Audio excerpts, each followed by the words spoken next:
Hello दोस्तों, कैसे हैं आप सब। उम्मीद करते हैं आप सभी अच्छे होंगे। दोस्तों 19 अक्टूबर की कुमार गौरव सर की करंट अफेयर्स की फुल पत्ती वाली क्लास का कम समय में हम लोग रिवीजन करने वाले हैं। तो वीडियो काफ़ी इंपॉर्टेंट होगा, वीडियो को आप पूरा देखिएगा। और अगर आपको वीडियो अच्छी लगे तो इसे अपने दोस्तों तक शेयर जरूर कीजिएगा और वीडियो को लाइक जरूर कीजिएगा। तो आइए आज की वीडियो को स्टार्ट करते हैं।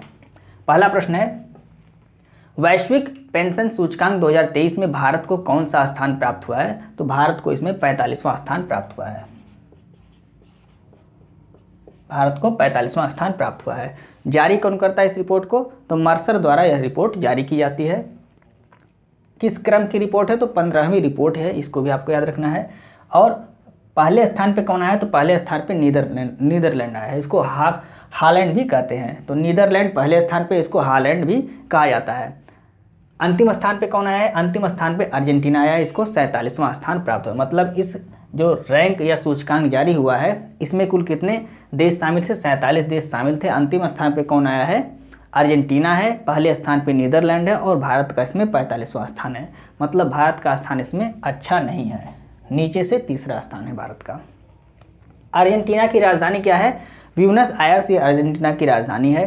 पंपास घास के मैदान अर्जेंटीना में पाए जाते हैं और पेटागोनिया का मरुस्थल भी अर्जेंटीना में पाया जाता है। नीदरलैंड को क्या कहा जाता है।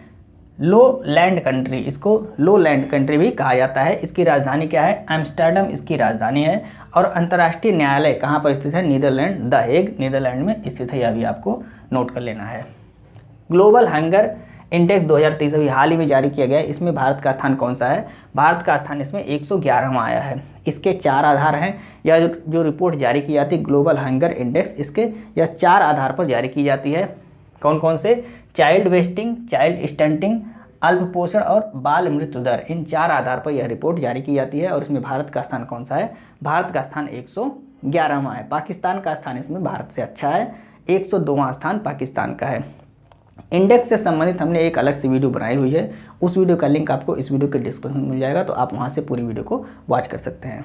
दूसरा प्रश्न देखते हैं। हाल ही में लेजर आधारित आयरन बीम मिसाइल रक्षा प्रणाली का परीक्षण किसने किया है। इजराइल द्वारा इसका परीक्षण किया गया है।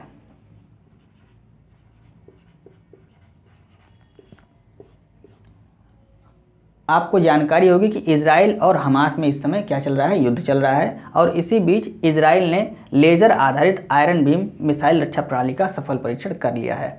इसकी ज़रूरत इजराइल को क्यों पड़ी। तो आपको जानकारी होगी हमास ने इजराइल पर कितने रॉकेट दागे थे। 5000 रॉकेट दागे थे। 5000 रॉकेट दागे थे। किस दिन दागे थे। 7 अक्टूबर को, जब यहाँ पे सुकोट त्यौहार मनाया जा रहा था। इजराइल में एक त्यौहार मनाया जाता है सुकोट त्यौहार, यहूदियों का त्यौहार है। तो सुकोट त्यौहार के दिन हमास ने इजराइल पर 5000 रॉकेट दागे। तो इजराइल का जो डिफेंस सिस्टम था आयरन डोम इजराइल के पास अभी वर्तमान में डिफेंस सिस्टम है, उसकी एक्यूरेसी 95% है। मतलब अगर आप 100 रॉकेट दागेंगे तो उसमें 5% जो रॉकेट हैं वो जाके इजराइल पर गिरेंगे। तो हमास ने क्या किया, एक साथ 5000 रॉकेट दाग दिए। अब इस 5000 का अगर आप 5% निकालिए तो कितना हो जाएगा। 5 × 5 = 25, यानी कि 250 रॉकेट जो है वो कहाँ पर गिर गए। 250 रॉकेट जाके इजराइल पर गिर गए, जिससे इजराइल को काफ़ी नुकसान हुआ। अब इस चीज़ से भविष्य में बचने के लिए इजराइल ने क्या किया है, लेज़र आधारित आयरन बीम मिसाइल रक्षा प्रणाली का परीक्षण किया है कि भविष्य में ऐसी घटना हमारे साथ ना हो पाए। यह जो लेज़र आधारित आयरन बीम मिसाइल रक्षा प्रणाली है यह असीमित हवाई हमलों को नष्ट करने में सक्षम है। असीमित हवाई यानी कि इसकी कोई सीमा नहीं है। जितने भी हमले होंगे, मतलब हवाई हमले जितने भी होंगे, उन सभी हमलों को यह नष्ट कर सकता है, उसमें यह सक्षम है। तो यह जो लेजर आधारित आयरन बीम इजराइल द्वारा मिसाइल रक्षा प्रणाली को परीक्षण किया गया है, इसका ये क्या है, ये असीमित हवाई हमलों को नष्ट करने में सक्षम है। इसको आपको नोट कर लेना है। अभी तक इसके पास कौन सा था, आयरन डोम था। जो रक्षा प्रणाली कौन सी थी इजराइल के पास, ये आयरन डोम किसकी रक्षा प्रणाली है, इजराइल की है। आपको याद रखना है। स्ट्रैटेजी के प्रश्न देखते हैं। और एक चीज़ और याद रखिएगा कि हमास ने जब इजराइल पर आक्रमण किया था तो उस ऑपरेशन का नाम क्या रखा था।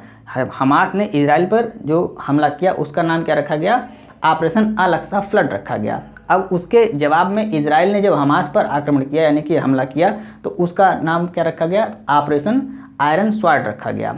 और भारत ने इजराइल में जो अपने इजराइल में भारत के जो निवासी रहते हैं, यानी कि भारत के रहने वाले जो इजराइल में रह रहे हैं, उनको बाहर वहाँ इजराइल से निकालने के लिए कौन सा ऑपरेशन चलाया? ऑपरेशन अजय चलाया। तो ये 3 ऑपरेशन, ऑपरेशन अजय इजराइल में फंसे हुए भारतीयों को निकालने के लिए भारत ने चलाया, ऑपरेशन आयरन स्वॉर्ड इजराइल ने हमास के विरुद्ध चलाया, और ऑपरेशन अल अक्सा फ्लड हमास ने इजराइल के विरुद्ध चलाया। ये तीनों आपको नोट कर लेना है।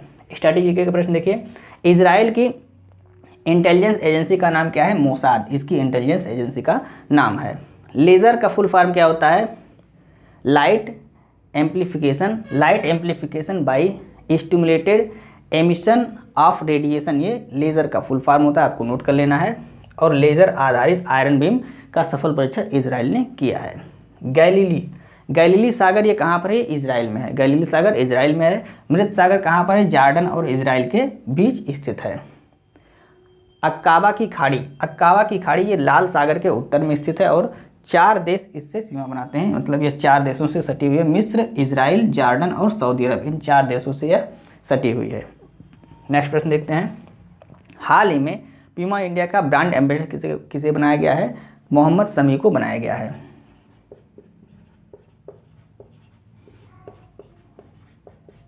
मोहम्मद शमी को प्यूमा इंडिया का नया ब्रांड एम्बेसडर बनाया गया है।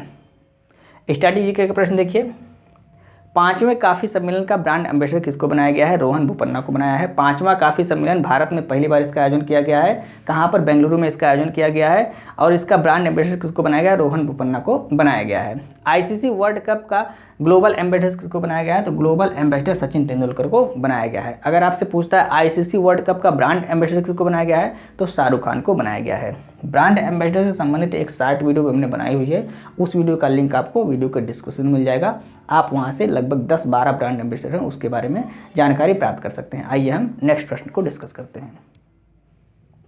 चौथा प्रश्न है, हाल ही में नासा ने किस क्षुद्र ग्रह के अध्ययन के लिए अंतरिक्ष यान लॉन्च किया है? साइकी क्षुद्र ग्रह के अध्ययन के लिए अंतरिक्ष यान किसने लॉन्च किया है? नासा ने लॉन्च किया है। साइकी क्या है? साइकी एक क्षुद्र ग्रह है, इसके अध्ययन के लिए नासा ने अंतरिक्ष यान लॉन्च किया है। किस रॉकेट से लॉन्च किया गया है इस अंतरिक्ष यान को? तो फाल्कन रॉकेट से इस अंतरिक्ष यान को लॉन्च किया गया है और यह कब पहुंचेगा? 2029 में यह पहुंचेगा, मतलब दूरी बहुत ज़्यादा है, उस कारण से 2029 तक यह जो अंतरिक्ष यान है ये कहाँ पर पहुंचेगा? साइकी क्षुद्र ग्रह पर पहुंचेगा। साइकी का अर्थ क्या होता है? आत्मा की देवी, ये साइकी का अर्थ होता है, इसको भी आपको नोट कर लेना है। साइकी ग्रह का ही अध्ययन करने के लिए क्यों लॉन्च किया गया? क्योंकि साइकी ग्रह ये धातु समृद्ध क्षुद्र ग्रह है, धातु समृद्ध क्षुद्र ग्रह है। यहाँ पर निकिल, लोहा, गोल्ड इन सभी धातुओं के होने की संभावना है, तो इसी के अध्ययन के लिए नासा द्वारा अंतरिक्ष यान लॉन्च किया गया है। किस रॉकेट से लॉन्च किया गया है? फाल्कन रॉकेट से लॉन्च किया गया है। कब पहुंचेगा? 2029 तक यह पहुंचेगा। ये सभी जानकारी आपको याद रखनी है। स्ट्रैटेजी के प्रश्न देखिए, नासा ने ट्रोजन उपग्रह जो है ये बृहस्पति ग्रह का उपग्रह है, इसके लिए कौन सा मिशन लॉन्च किया है? लूसी मिशन लॉन्च किया है। यह भी इंपॉर्टेंट प्रश्न है। आर्टेमिस मिशन किसके द्वारा लॉन्च किया गया है? नासा के द्वारा लॉन्च किया गया है और यह कैसा मिशन है? मनुष्य को चांद पर ले जाने वाला मिशन है। और इस मिशन में पहली महिला अंतरिक्ष यात्री कौन है? क्रिस्टीना कोच, इसको भी आपको नोट कर लेना है। पहली महिला अंतरिक्ष यात्री कौन है? क्रिस्टीना कोच, जो आर्टेमिस मिशन में कहाँ पर जाएंगी? चांद पर जाने वाली पहली महिला अंतरिक्ष यात्री होंगी क्रिस्टीना कोच। लूपेक्स मिशन क्या है? यह भी चांद का मिशन है और किसके द्वारा लॉन्च किया जाएगा? जाक्सा और इसरो। जाक्सा ये जापान की स्पेस कंपनी है और इसरो ये भारत की स्पेस कंपनी, दोनों के साझा अभियान है यह और चंद्रमा का मिशन है। दोनों द्वारा मिलकर लूपेक्स मिशन को लॉन्च किया जाएगा। लूना 25 किस देश का है? ये आपको कमेंट करके बताना है और ये कैसा मिशन था, किस देश का है और कैसा मिशन है, ये दोनों आपको बताना है। नेक्स्ट प्रश्न है, हाल ही में इक्वाडोर के इतिहास में सबसे कम उम्र के राष्ट्रपति कौन बने हैं? Daniel Noboa. कौन बने हैं? Daniel Noboa.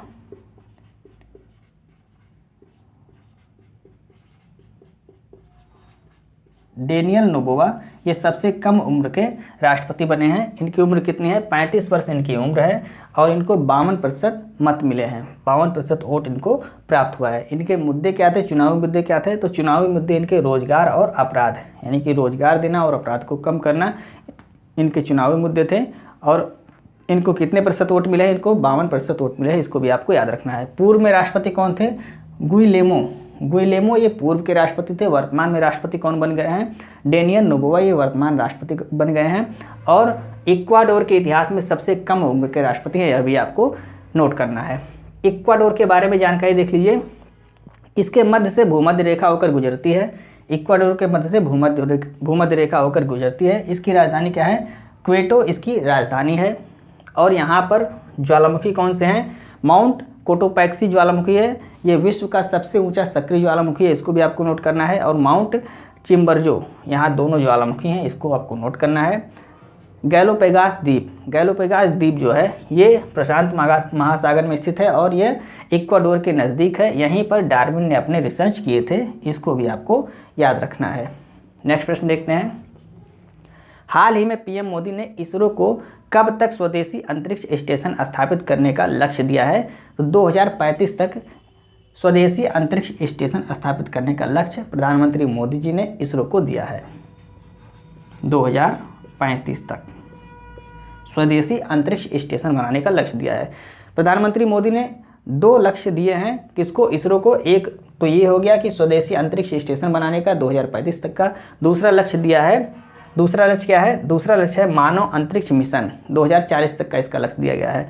मानव अंतरिक्ष मिशन यानी कि चांद पर मनुष्य को भेजने का जो लक्ष्य है वो 2040 तक का इसरो को दिया गया है। किसके द्वारा? प्रधानमंत्री मोदी जी द्वारा इसको दिया गया है। अभी तक अंतरिक्ष में कितने स्पेस स्टेशन हैं? तो 2 स्पेस स्टेशन हैं। एक है अमेरिका और रूस द्वारा इसको बनाया गया था, इसका नाम क्या है? इंटरनेशनल स्पेस स्टेशन, ये 1998 में बनाया गया था। दूसरा भी हाल ही में चीन के द्वारा लॉन्च किया गया है। चीन का अंतरिक्ष स्टेशन क्या है?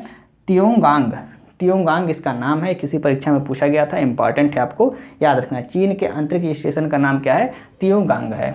और भारत अपने अंतरिक्ष स्टेशन को कब तक लॉन्च कर सकता है? 2035 तक का लक्ष्य दिया गया है प्रधानमंत्री मोदी जी द्वारा। किसको? इसरो को। मत्स्य 6000 ये क्या है? यह एक पनडुब्बी है और इसका उपयोग किस में किया जाएगा? समुद्रयान मिशन में इसका उपयोग किया जाएगा। मत्स्य 6000 मतलब समुद्र में 6000 फीट की गहराई तक यह मिशन चलाया जाएगा। गगनयान मिशन किसका मिशन है? ये आपको कमेंट करके बताना है। आइए हम नेक्स्ट प्रश्न को डिस्कस करते हैं। 7वां प्रश्न है, एविएशन एनालिटिक्स फर्म सीरियम की वैश्विक ऑन टाइम प्रदर्शन रैंकिंग में कौन सा अंतर्राष्ट्रीय हवाई अड्डा शीर्ष पर आया है? कैंपेगौड़ा एयरपोर्ट बेंगलुरु ये शीर्ष स्थान पर आया है।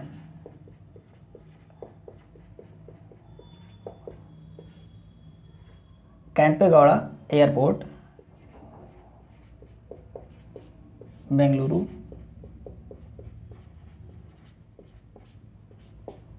ये शीर्ष स्थान पर आया है। कैंपेगौड़ा एयरपोर्ट में ही कौन से स्टैचू बनाए गए हैं? स्टैचू ऑफ प्रॉस्पेरिटी भी यहीं पर बनाई गई है। कैंपेगौड़ा एयरपोर्ट कैंपस में ही स्टैचू ऑफ प्रॉस्पेरिटी बनाई गई है, आपको याद रखना है। टॉप 5 में भारत के 2 एयरपोर्ट आए हैं, एक कैंपेगौड़ा एयरपोर्ट और एक राजीव गांधी एयरपोर्ट। ये 2 एयरपोर्ट टॉप 5 में अपनी जगह बनाए हैं। स्ट्रैटेजी के प्रश्न देखिए। मोपा एयरपोर्ट ये कहाँ पर? ये गोवा में स्थित है और इसका नया नाम क्या कर दिया गया है? मनोहर पर्रिकर एयरपोर्ट इसका नया नाम हो गया है। शिवमोगा एयरपोर्ट ये कर्नाटक में है। चौधरी चरण सिंह एयरपोर्ट ये लखनऊ में है। माँ अहिल्याबाई एयरपोर्ट ये इंदौर मध्य प्रदेश में है। माँ अहिल्याबाई एयरपोर्ट इंदौर मध्य प्रदेश में है। गोपीनाथ बारदुलाई एयरपोर्ट कहाँ पर है? गुवाहाटी असम में है। शहीद भगत सिंह एयरपोर्ट ये कहाँ पर है? चंडीगढ़ में है। शहीद भगत सिंह एयरपोर्ट कहाँ पर है? चंडीगढ़ में है। तो ये सारे एयरपोर्ट के नाम हैं, आपको याद रखने हैं। आइए नेक्स्ट प्रश्न देखते हैं। प्रधानमंत्री देश की पहली क्षेत्रीय रैपिड रेल रैपिड एक्स का उद्घाटन कहाँ करेंगे? उत्तर प्रदेश में इसका उद्घाटन किया जाएगा।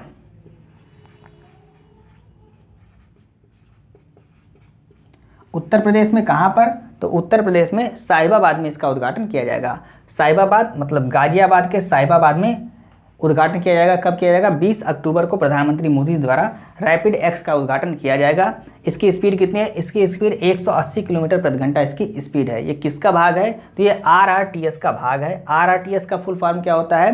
Regional rapid transit system. इसका कौन सा ये किसका भाग है? तो रैपिड एक्स ये RRTS का भाग है। इसके अंतर्गत कुल 82 किलोमीटर की दूरी यानी कि 82 किलोमीटर का रेल कॉरिडोर बनाया जाएगा। किसके किसके बीच? दिल्ली, गाजियाबाद और मेरठ के बीच यह रेल कॉरिडोर बनाया जाना है 82 किलोमीटर, और इसी 82 किलोमीटर में 17 किलोमीटर की दूरी का निर्माण कर लिया गया है और इसी का उद्घाटन प्रधानमंत्री मोदी द्वारा 20 अक्टूबर को किया जाएगा। यह जो 17 किलोमीटर की दूरी है किसके बीच है?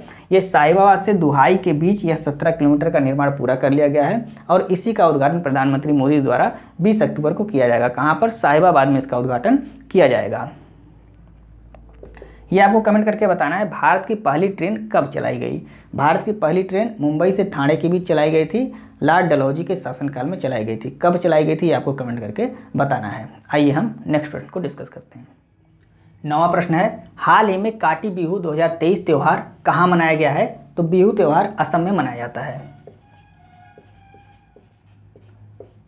बिहू त्यौहार असम में मनाया जाता है। ये एक वर्ष में 3 बार मनाया जाता है। एक बार माघ बिहू मनाया जाता है, एक बार रंगोली बिहू मनाया जाता है और एक बार काटी बिहू मनाया जाता है। तो अभी क्या मनाया जा रहा है? अभी काटी बिहू मनाया जा रहा है। ये अक्टूबर माह में मनाया जाता है। इसमें आकाश बत्ती जलाई जाती है, भगवान को प्रसन्न करने के लिए आकाश बत्ती जलाई जाती है। यह दीपक की तरह होता है। माघ बिहू कब मनाया जाता है? ये जनवरी और फरवरी में मनाया जाता है। रंगोली बिहू ये अप्रैल के अंत में मनाया जाता है। तो ये बिहू 3 तरह से मनाया जाता है, माघ बिहू, रंगोली बिहू और काटी बिहू। ये सभी आपको याद रखना है। त्यौहार से संबंधित वीडियो हमने बनाई हुई है जिसका लिंक आपको इस वीडियो के डिस्क्रिप्शन में मिल जाएगा। आप वहां से त्यौहार से संबंधित सभी प्रश्नों को आसानी से समझ सकते हैं। आइए नेक्स्ट प्रश्न देखते हैं। हाल ही में स्कूली बच्चों के लिए ऑनलाइन शिक्षा ऐप जे गुरुजी ऐप किसने लॉन्च किया है? तो जे गुरुजी ऐप ये झारखंड, जे मतलब झारखंड, झारखंड के द्वारा जे गुरुजी ऐप लॉन्च किया गया है। 1 से 12 तक के बच्चों को ऑनलाइन शिक्षा देने के लिए जे गुरुजी ऐप झारखंड सरकार द्वारा लॉन्च किया गया है। इसके अंतर्गत क्या किया जाएगा? तो टेस्ट लिया जाएगा, ई नोट्स इसमें प्रोवाइड किए जाएंगे और स्टेट वाइज रैंक भी इसमें दी जाएगी। तो जो जे गुरुजी ऐप है इसमें टेस्ट भी लिया जाएगा, ई नोट्स भी दिए जाएंगे और स्टेट वाइज इसमें रैंक भी दी जाएगी। 1 से लेकर 12 तक के बच्चों के लिए ऑनलाइन शिक्षा उपलब्ध कराने के लिए यह ऐप लॉन्च किया गया है। झारखंड के बारे में देख लीजिए। इसकी स्थापना कब हुई? सन 2000 में इसकी स्थापना हुई और 2000 में उत्तराखंड, छत्तीसगढ़ और झारखंड इन 3 राज्यों की स्थापना हुई थी। ये भी आपको याद रखना है। बिहार से अलग होकर झारखंड राज्य बनाया गया है। सरहुल फेस्टिवल यहाँ पर मनाया जाता है और पार्श्वनाथ की पहाड़ी भी कहाँ पर है? झारखंड में स्थित है। समेध शिखर यह भी झारखंड में पार्श्वनाथ की पहाड़ी पर स्थित है। तो ये आपको याद रखना है। पार्श्वनाथ की पहाड़ी कहाँ पर है? झारखंड में है। सरहुल फेस्टिवल कहाँ पर मनाया जाता है? झारखंड में मनाया जाता है। तो ये थी फूल पत्ती वाली क्लास के 10 महत्वपूर्ण प्रश्न जिसको हमने कम समय में आपको रिवाइज कराने की पूरी कोशिश की। उम्मीद है आपको वीडियो अच्छी लग रही होगी। यदि आपको वीडियो अच्छी लगे तो आप इसे अपने दोस्तों को जरूर शेयर करें और वीडियो को लाइक और सब्सक्राइब करना ना भूलें। अगर आपको इस क्लास की पीडीएफ चाहिए तो आप हमारे Telegram channel RK competition classes को ज्वाइन कर सकते हैं जिसका लिंक आपको इस वीडियो के डिस्क्रिप्शन में मिल जाएगा। आप वहां से टेलीग्राम चैनल को ज्वाइन करके PDF को प्राप्त कर सकते हैं। मिलते हैं नेक्स्ट वीडियो में। जय हिंद।